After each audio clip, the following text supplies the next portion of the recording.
Hello दोस्तों, नमस्ते। स्वागत है आप लोगों का अपना चैनल हिंदी स्टोरी में। आज हम लोग कुछ उपन्यास जो है जिनको हम लोग पुण्य नहीं किए थे वो सारे को पुण्य करते हैं। जैसे कि झूठा सच से करेगी यूनी, इसका भाग 1 ही है हमारे सिलेबस में। और फिर मानस का हंस, राग दरबारी, धरती धन ना अपना, थोड़ा सा वहाँ पे टाइपिंग मिस्टेक हुआ है। इसके बाद है तमस, आपका बंटी और ज़िंदगी नामा। ये कुछ उपन्यास है जो कल हम पूरा नहीं कर पाए थे, वो आज हम लोग करेंगे। तो ये जो सबसे पहले हम लोग शुरू करते हैं, यशपाल जी द्वारा रचित झूठा सच उपन्यास। इसका प्रकाशन कब हुआ था और इसमें क्या क्या बताया गया है, इसका प्रमुख बिंदु क्या है जिसको हम लोग याद कर सकते हैं, तो उसको हम लोग बताने वाले हैं हम। ये जो है ना, इसका 2 भाग में प्रकाशित हुआ था। पहला हुआ था वतन और देश और दूसरा हुआ था द्वितीय भाग में देश का भविष्य। पहला जो प्रकाशन हुआ था वतन और देश 1958 यानी कि 58 में, और दूसरा जो प्रकाशन हुआ था वो 1960 में। और इसमें इसका जो है ना, मतलब जो हम लोग प्रकाशन देख लेंगे उसमें जो प्रकाशन पूछा जाएगा तो हम लोग 1958 यानी कि 58 ही लगाएंगे। इसका कुछ विषय वस्तु हम लोग देख लेते हैं। झूठा सच इस यशपाल जी का बहुत महत्वपूर्ण उपन्यास है। अपनी प्रकृति में यह एक महाकाव्यात्मक उपन्यास है जो भारत के विभाजन की पृष्ठभूमि पर लिखा गया है। झूठा सच उपन्यास विभाजन की त्रिशादी का चित्रण करता है। मानवीय जीवन की त्रासदी का प्रयत्न दर्शन है। झूठा सच उपन्यास सामाजिक राजनीतिक पृष्ठभूमि पर लिखा गया है। उपन्यास में सन 1942 से 1957 तक का, अर्थात देश विभाजन से पहले और उसके बाद के उतार चढ़ाव को दिखाया गया है। इसके 2 खंड है। पहले खंड में, जैसे हमने बता दिया, पहले खंड वतन और देश जो कि 1958 में हुआ था, और दूसरे खंड है देश का भविष्य, वो है 1960 ईस्वी में प्रकाशित हुआ था। इसके बाद हम लोग ना इसका पात्र देख लेते हैं। जो मुख्य पात्र होते हैं वही, पहला पात्र होता है तारा, जो मध्यवर्गीय किंतु प्रगतिशील सोच रखने वाली आम लड़की होती है जो पढ़ी लिखी होती है। तारा ही विभाजन की त्रैसदी सबसे ज़्यादा झेलती है। तारा पढ़ी लिखी खुले विचार की लड़की होती है। दूसरा होते हैं जयदेव पुरी, मध्य वर्ग का प्रतिनिधि पात्र। विभाजन के कारण परिवार पर से अलगाव हो जाता है। आगे चलकर प्रगति करते हुए एक पात्र का संपादन होते हुए विधायक की कई कमेटियों का मेंबर होते हैं। ये है तारा का भाई कनक। कनक जो है संपन्न परिवार की प्रगतिशील सोचने वाली लड़की जयदेव से प्रेम विवाह फिर संबंध विचलित हो जाती है। मतलब कि कनक जो है वो जयदेव की प्रेमिका होते हैं, प्रेम करने लगती है। इसके बाद असद होते हैं, वो लोहार के कॉमरेड युवा कम्युनिटी पार्टी के युवा रहते हैं और तारा इनसे प्यार करती है, असद से। जब आप लोग ये उपन्यास पूरा पढ़िएगा तब आप लोगों को समझ में आएगा। इसे हालांकि हमने पढ़ा हुआ है, थोड़ा बहुत तो ऐसे माइंड में है, फिर भी आगे चल के पूरा स्टोरी तो हम पढ़ने वाले हैं, अपने चैनल पर अपलोड करने वाले हैं, तो आप लोग उसे ज़रूर देखिएगा। इसके बाद शीला है, वो राम ज्वाला की पुत्री डॉक्टर प्राणनाथ अर्थशास्त्र के प्रोफेसर होते हैं। इसके बाद सोमराज है, आवारा युवक जिसका तारा से विवाह होता है और बाद में ना तारा को के साथ विवाह करके वो पूरा मारता पीटता है और ये एक सक्सेस शादी नहीं हो पाती है। बाद में इनको मुस्लिम के हवाले कर दिया जाता है। इस टाइप से है ये स्टोरी। इसके बाद पंडित गिरिधार लाल, ये है नया हिंद पब्लिक के मालिक। और पहले खंड में ना वतन और देश का विभाजन के वास्तविक कारणों, विभाजन के समय दर्दनाक स्थितियों का, विशेषताओं और शरणार्थियों की समस्याओं को प्रस्तुत किया गया है। जैसे तारा चरित्रों के माध्यम से बताया गया है कि विभाजन के समय महिलाओं की दुर्दशा में क्या अमल था।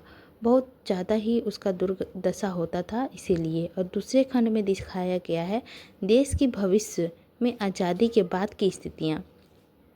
तो हम लोगों से ये भी पूछ सकता है कि इसमें क्या क्या दिखाया गया पहला खंड में, दूसरा खंड में, जिसमें एक और कुछ बुद्धिजीवियों व नेताओं की प्रगतिशील भूमिका का चित्रण है, तो दूसरी ओर सूद और सोमराज जैसे उन तत्वों का भी चर्चा है जो राजनीतिक और पात्रता को शुद्ध व्यवसाय बनाकर भ्रष्टाचार व बेईमानी के माध्यम से समाज को लूटने लगे हैं। इनकी तुलना में डॉक्टर नाथ श्यामा, पत्रकार कनक तथा इंजीनियरिंग नरोत्तम जैसे चरित्र भी है जो देश की आज़ादी की सम्मान करते हुए अपने दायित्वों के निवर्हन में ईमानदारी से जुटे हैं, ये भी है। तो ये सब कुछ था। इसके बाद हम लोग देखेंगे शेखर एक जीवनी। ये उपन्यास तो हम लोग का जितना था हमने आपके साथ शेयर किया। इसके बाद जो इम्पोर्टेंट पॉइंट था वो तो बताएं हम आप लोग को। इसके बाद हम लोग देखेंगे शेखर एक जीवनी, जिनका जो लिखे हैं उनका नाम है अगय। अगय जी का पूरा नाम क्या है आप लोग जानते हैं? जानते तो होंगे। सच्चिदानंद वात्स्यायन हीरानंद अगय जी इनका नाम है। इनका नाम काफ़ी लॉन्ग है, इसीलिए इनको सब कोई अगय करके बुलाते हैं, ये उनका नाम दिया हुआ है। इसके बाद फिर इनका प्रकाशन कब हुआ था, ये शेखर एक जीवनी उपन्यास कब लिखा गया था या कब प्रकाशन हुआ था, तो ये 1941 ईस्वी में अगय जी द्वारा लिखा गया है। और इनका जो दूसरा नाम है इस उपन्यास का, उनका नाम है पुच्छतारा, ये उपन्यास का। सच्चिदानंद हीरानंद वात्स्यायन अगय ने बहुत सारे रचनाएं लिखी है और वो सब रचनाएं अभी बात करने का नहीं है, तो उससे आगे हम लोग चलते हैं। इसका विषय वस्तु देखेंगे, इसके भी पात्र देखेंगे और इसमें क्या है क्या नहीं है वो सब भी हम लोग देखेंगे। इसमें ना एक चरित्र और विवाहित अन्य उपन्यास है। विवाहित ये मतलब थोड़ा सा टाइपिंग मिस्टेक है, विवादित उपन्यास है। यह पूर्व दीप्ति शैली में लिखा गया है। यह मनोवैज्ञानिक पद्धति का आधारित उपन्यास है और इसकी खोज प्रतीत है।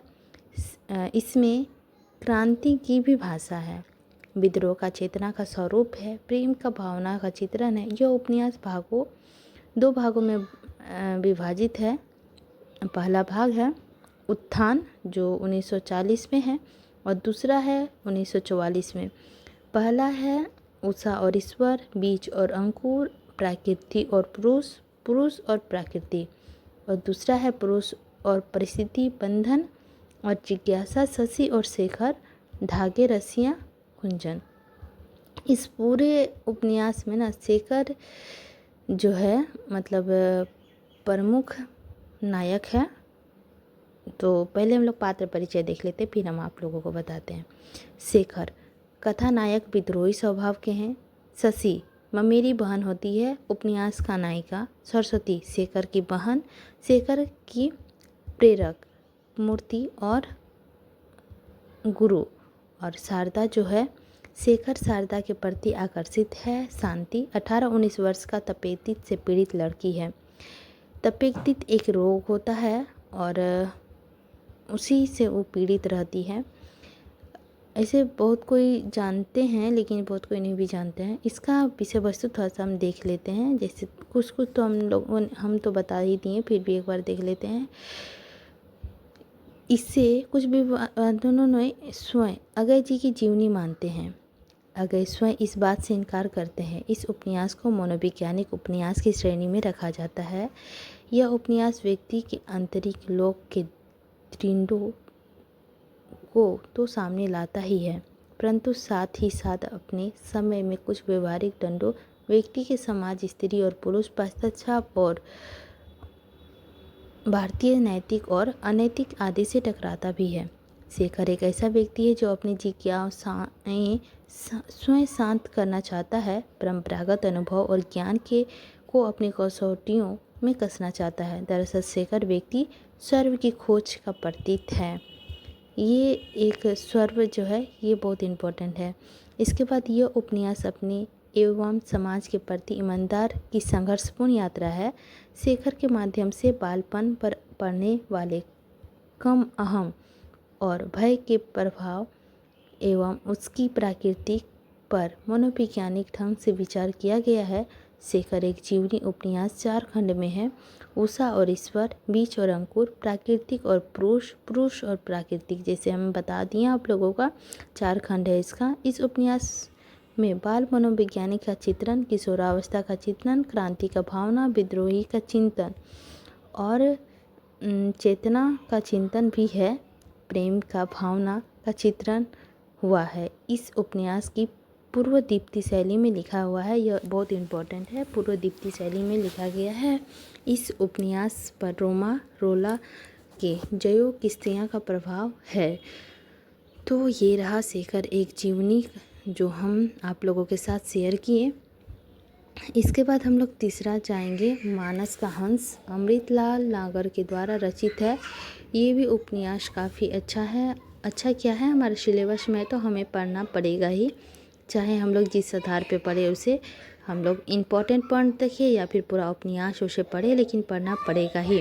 तो उससे भी हम लोग देख लेते हैं। अमृतलाल नागर द्वारा रचित मानस का हंस, इसका प्रकाशन पहले देखेंगे, प्रकाशन कब हुआ था, फिर हम आप लोगों को बताएंगे कि इसका पात्र, इसके बाद फिर हम लोग बताएंगे कि इसका विषय वस्तु क्या क्या है।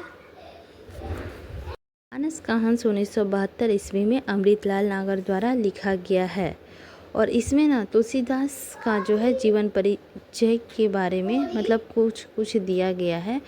तो ये उपन्यास भी उतना ही इम्पोर्टेंट है जितना बाकी सब है। और इसमें जो है मतलब तुलसीदास का ही सारे जीवन के बारे में है, वो आप लोग पढ़िएगा उपन्यास तो पता चल जाएगा, लेकिन हम सिर्फ इम्पोर्टेंट पॉइंट ही आप लोगों को बताएंगे।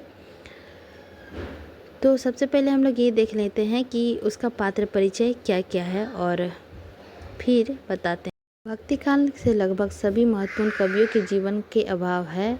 ऐसे में इस उपन्यास तथा कदाचित अपने विषय में प्रामाणिक जानकारियों को लेखक ने उपलब्ध जानकारी मिश्रण कर तुलसी के जीवन चित्रण किया है। लेखक ने राम बोला से तुलसी तक का यात्रा को जिस प्रकार प्रस्तुत किया है, तत्कालीन समाज एवं सांस्कृतिक तथा उसके बीच एक महाकवि के जीवन तमाम इंद्रियों एवं अंतर विरोधी के बीच उभरकर सामने आता है। उपन्यासकार ने तुलसी को महत्वपूर्ण रचनाओं की रचना प्रक्रिया को भी इस समझने का प्रयास किया है। और इसका प्रमुख पात्र हम लोग देखते हैं। पहले तुलसीदास केंद्रीय पात्र है, बचपन का नाम है राम बोला, ये पूछा गया क्वेश्चन है। इसके बाद पार्वती तुलसी का लालन पालन करने वाली होती है महिला। नरहरि बाबा जो तुलसी के गुरु व अभिभावक होते हैं। इसके बाद मोहिनी एक वृद्ध कोतवाल की बेटी जिस पर तुलसी आसक्त थे। रत्नावली पंडित दीनबंधु पाठक की पुत्री, तुलसी की पत्नी मतलब विवाह होता है उन्हीं के साथ। शेष सनातन तुलसी के गुरु। टोडल जयराम संग राम गंगाराम कैलाश मेघा जो भगत तुलसी के मित्र एवं भक्त। गणेश्वर तुलसी के साले। तारापति तुलसी के पुत्र। रामकली तुलसी की सेविका। रामो द्विवेदी संत बेनी माधवदास तुलसी के शिष्य। वैदेही बल्लवो रविदंत भट्टेश्वर दत्त तुलसी से ईर्ष्या करने वाले लोग। मेना कहाइन बकरीद काका। इतना थे मानस का हंस तुलसीदास का ही जीवन परिचय। इसके बाद हम लोग नेक्स्ट उपन्यास में चलते हैं जो कि श्री लाल शुक्ल द्वारा रचित राग दरबारी है। इनका प्रकाशन 1968 यानी कि 68 में हुआ है और मतलब 1968 में हुआ है। राग दरबारी जो कि श्री लाल शुक्ल जी द्वारा रचित है और इनका हम लोग पहले विषय वस्तु देख लेते हैं। राग दरबारी हिंदी का महत्वपूर्ण उपन्यास है जो पुण्यतः व्यंग्य शैली में लिखा गया है। लेखक शिवपालगंज नामक गांव के माध्यम से स्वतंत्रोत्तर भारत का शासन व्यवस्था, न्याय व्यवस्था, शिक्षा व्यवस्था आदि का पोल खोल कर रख देता है। व्यंग शैली के में होने के कारण हंसी मजाक और रोना दोनों का अनुभव एक साथ होता है। यहाँ धारदार व्यंग मनोरंजन के साथ साथ पाठक का अंतिम निरीक्षण का भी अवसर बेखूबी से प्रदान करता है। भारतीय शासन व्यवस्था एवं व्यक्ति के व्यापक धोखाधड़ी, भ्रष्टाचार, वंशवाद, जातिवाद इत्यादि को इस तरह दिखाया गया है कि इसके बाद फिर यहाँ पे सिर्फ भारतीय शासन व्यवस्था एवं व्यक्ति का व्यापक धोखाधड़ी, भ्रष्टाचार, वंशवाद, जातिवाद इत्यादि को इस तरह दिखाया गया है कि पाठक उसकी तहु तक पहुँचता है। मुख्य बात है वैद्य जी यह गांव की केंद्रीय संस्था के प्रतीत है जो गांव की राजनीतिक में मास्टर माइंड है। दूसरा है बदली पहलवान वैद्य जी के बड़े बेटे शरीर को सुगंधित बनाने का अभ्यास करने में व्यस्त तथा देखभाल करते हैं। तीसरा है रूपन वैद्य जी के छोटे बेटे और कई वर्षों की 10वीं कक्षा में उत्तीर्ण नहीं होने पर इस छात्रा नेता बनते हैं। इसके बाद है रंगनाथ वैद्य जी के भांजे इतिहास में एमए करके लगभग 5-6 महीने के लिए छुट्टी पर शिवपालगंज आए हुए हैं। इसके बाद फिर है अब राग दरबारी के लिए इतना ही। अब हम लोग चलते हैं जगदीश चंद्र द्वारा रचित धरती धन्ना अपना में इनका जो है हम लोग देख लेते हैं प्रकाशन वर्ष। ये इनका प्रकाशन वर्ष है 1972। यह उपन्यास पंजाब के होशियारपुर जिले के दोआब क्षेत्र से घोड़े वाहन गांव के दलित समाज पर केंद्रित है। इस उपन्यास का केंद्र में काली और ज्ञानों का है तथा पूंजीवादी सभ्यता द्वारा इस तरह हरिजनों का शोषण है एवं दर्शाने की कोशिश की गई है। दोस्तों थोड़ा सा टाइपिंग मिस्टेक है। उपन्यास के आरंभ काली जो हरिजन जाति का है उनके 6 वर्ष बाद कानपुर शहर के घोड़े वहाँ गाँव लौटने से होता है सॉरी टाइपिंग की वजह से।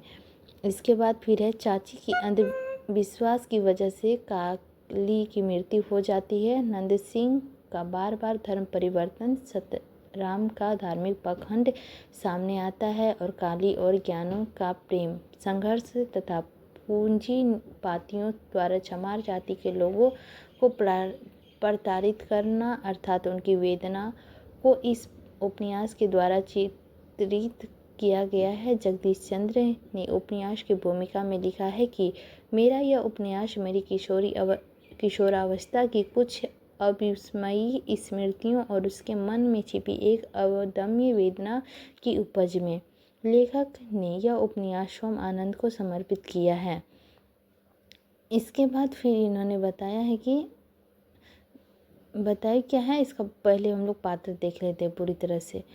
पात्र है काली, केंद्रीय पात्र है ज्ञानो, काली की प्रेमिका प्रतापी, काली की चाची जसनो, तानू की मो और मुँह ज्ञानो की भाई और चौधरी जो हर नाम सिंह है, चौधरी साहब गांव के हैं और झुन्नू सा साहूकार, बिशनदास डॉक्टर हैं। इसके बाद निहाली काकी के पड़ोस की ताई, जीतू की माँ जीतू, काली दोस्त पीतो, पड़ोस की बांची नीकू, प्रीतो की पति, गांव की मास्टर पंडित सतराम बाबू, पिता चुन्नूराम ठाकुर, माता अन्य अनेक पात्र हैं। ये सब उतना इम्पोर्टेंट नहीं है। इसके बाद हम लोग दूसरा नेक्स्ट उपन्यास में चलते हैं जो है भीष्म साहनी द्वारा रचित तमस। इसको हम लोग देख लेते हैं। इनका प्रकाशन वर्ष क्या है तो इनका प्रकाशन वर्ष है 1947 और यह भी पंजाब में हुए भयानक सांप्रदायिक दंगे पर आधारित उपन्यास है। तो इनका जो है ना प्रकाशन 2 भाग में हुआ है और ये मात्र 5 दिन का कथा है और 2 भागों में प्रकाशन हुआ है। तमस के लिए बस इतना ही। और हम लोग अब नेक्स्ट जो बचा हुआ है मनु भंडारी द्वारा रचित आपका बंटी, उसको अब हम लोग कवर करेंगे। इसके बाद फिर हम लोग का एक लास्ट बच जाएगा कृष्णा शोभती जिंदगीनामा। तो पहले हम लोग मनु भंडारी द्वारा रचित आपका बंटी देख लेते हैं। इसका प्रकाशन 1971 ईस्वी में हुआ है आपका बंटी का। इसके बाद यह उपन्यास 16 भागों में विभक्त है। यह उपन्यास हर उस बच्चे की कहानी है इस उपन्यास के केंद्र में बंटी है, जो पारिवारिक विसंगतियों का शिकार है। यह मनु भंडारी द्वारा रचित एक बाल मनोवैज्ञानिक उपन्यास है। उपन्यास का प्रारंभ शकुन और बंटी की भावनात्मक वर्णन के साथ होता है। शकुन और अजय का तलाक हो चुका है, किंतु इसका पता बंटी को अपने दोस्त टीटू के द्वारा पता चलता है। और शकुन और अजय का विकल्प व्यवहारिक जीवन में सबसे अधिक प्रभाव उसके बेटे बंटी पर पड़ता है, जो इस प्रकार की परिस्थितियों के बीच पिसकर अकेले, जड़हीन और अनचाहे रिश्ते को चले जाने का अभिशप्त हो जाते हैं। तो यही था आपका बंटी में जो भी इम्पोर्टेंट पॉइंट था। तो बस इतना ही। इसमें जो है ना कि इनकी भाषा हिंदी में है, ये रचित है। तो चलिए, और हम लोग अब इसके बाद जो ज़िंदगी नामा उपन्यास है उसको भी देख लेते हैं। थोड़ा बहुत उसमें भी नज़र डाल लेते हैं, जो कि वो भी ज़रूरी है। ज़िंदगी नामा कृष्णा शोभती द्वारा रचित नाटक है और इनका प्रकाशन 1969 ईस्वी में हुआ है। कथ्य और शिल्प का नया प्रतिमान, जिसे कथ्य और शिल्प हथियार डालकर जिंदगी को आंकने की कोशिश करते हैं। जिंदगी नामा के पन्नों में आपको बादशाह और फकीर, शाहजहां, दरवेश और किसान एक साथ खेतों में मुंडेरों पर खड़े मिलेंगे। सर्वसाधारण की वह भीड़ जो हर काल में, हर गांव में, हर पीढ़ी में सजाए रखती है। मुख्य पात्र हैं सहजी, सहनी, काशीसा, बिंदाबाई, लालिसा, रमिया। शाहजी जो है जमींदार होते हैं। सजनी जो है, सहनी हिंदू परिवार की हिंसू महिला होती है। काशी शाह शाहजी का छोटा भाई। वृंदाबाई काशी शाह की पत्नी। लालिसा शाहजी का पुत्र सलमत अली। रबिया लालिसा का पालन पोषण के लिए। नाजिर मेहर अली, कतार अली, दिगबाग, चिन्नी, निसा, रेशमा, चौधरी, फतेह अली, मुहम्मली, ये सब भी इनके पात्र होते हैं। ये उपन्यास के लिए इतना ही काफ़ी है। इसके बाद हम लोग चलते हैं जगदीश चंद्र का जो है धरती धन्ना आपना। तो ये वाला भी देखना है, ये शायद हम लोग देख लिए हैं। तो दोस्तों, सारा उपन्यास कवर हो गया यूनिट 6 का। और एक बार ना हम सारा का प्रकाशन वर्ष आप लोगों के साथ डिस्कस कर देते हैं कि आप लोगों को हमेशा याद रहेगा। और ये जो उपन्यास का प्रकाशन वर्ष है वो समय के अनुसार है। जैसे कि देवरानी जेठानी की कहानी 1870 ईस्वी में प्रकाशित हुआ है। परीक्षा गुरु 1882 ईस्वी में। गोदान है 1936 में। शेखर एक जीवनी है, जिसको हम लोग का सिलेबस में भाग 1 पाठ ही दिया हुआ है पढ़ने के लिए, वो है 1940 से 41 में। वर्णवट की आत्मकथा जो है वो है 1946 ईस्वी में। महिला आंचल 1954 यानी कि 54 में। झूठा सच 2 भाग है, उसका जो एक प्रकाशन हुआ है 1958 में और दूसरा प्रकाशन हुआ है 1960 में। राग दरबारी जो है उनका प्रकाशन हुआ है 1968 में। आपका बंटी जो है उनका प्रकाशन हुआ है 1971 में। मानस का हंस का प्रकाशन हुआ है 1972 में। और धरती धन्ना अपना का प्रकाशन हुआ है 1972 में। तमस का प्रकाशन हुआ है 1973 में। जिंदगी नामा का प्रकाशन हुआ है 1969 में।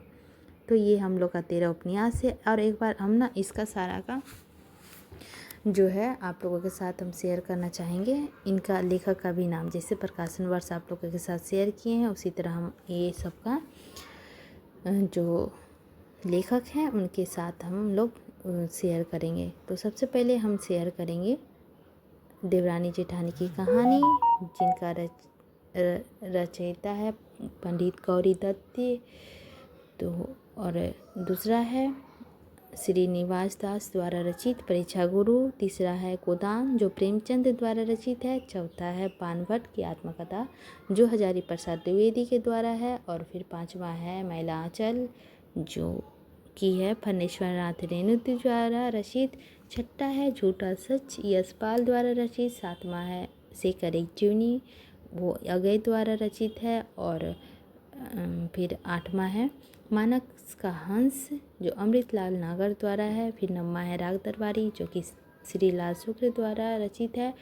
और फिर 9वां है धरती धन्ना अब सॉरी तमस है जो भीष्म साहनी द्वारा रचित है। आपका बंटी है जो मनु भंडारी द्वारा रचित है। जिंदगी नामा है कृष्ण शोभती द्वारा रचित है।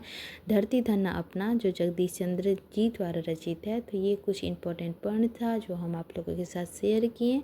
आई होप दोस्तों आप लोगों को भी अच्छा लगेगा। तो प्लीज़ चैनल को लाइक कीजिएगा, सब्सक्राइब कीजिएगा, और आप लोगों को लग रहा है किसी के साथ शेयर करना तो शेयर करना बिल्कुल नहीं भूलिएगा, ताकि उनको भी कुछ हेल्प मिल सके मेरी तरह मुझे भी कुछ हेल्प मिल सके। और कमेंट करके हमें ज़रूर बताइएगा कि ये आप लोगों को कैसा लग रहा है। और ये ना एक मेरे हिसाब से कोई इम्पोर्टेंट कहीं जा रहे हैं आ रहे हैं, हम उसको ध्यान से नहीं लगा सकते हैं। किसी से गप्पे भी कर रहे हैं ना तो कान में ईयरफोन लगा के और सिर्फ मोबाइल ऑन करके और सुनते रहें, तो इससे कुछ कंसेप्ट हम लोग का क्लियर हो जाएगा। हालांकि हो चुका होगा अब तक जिसका एग्ज़ाम होगा, लेकिन फिर भी इनको सुनने से ना रिवीजन हो जाता है एक बार तो, और जो चीज़ नहीं जानते वो पॉइंट हमको याद हो जाता है। इसीलिए पॉइंट के हिसाब से हम आप लोगों के साथ जो कुछ भी है शेयर करने की कोशिश किए हैं। आई होप आप लोगों को अच्छा लगा होगा। तो फिर से बोल रहे हैं, लाइक कीजिएगा, कमेंट कीजिएगा, और हमें कमेंट करके बताइएगा कि मेरे वाचन में कहाँ कमी है। मैं उसे पूर्ण रूप से सुधारने की कोशिश करूँगी। आपका कमेंट का हमें वेट रहेगा। Bye bye.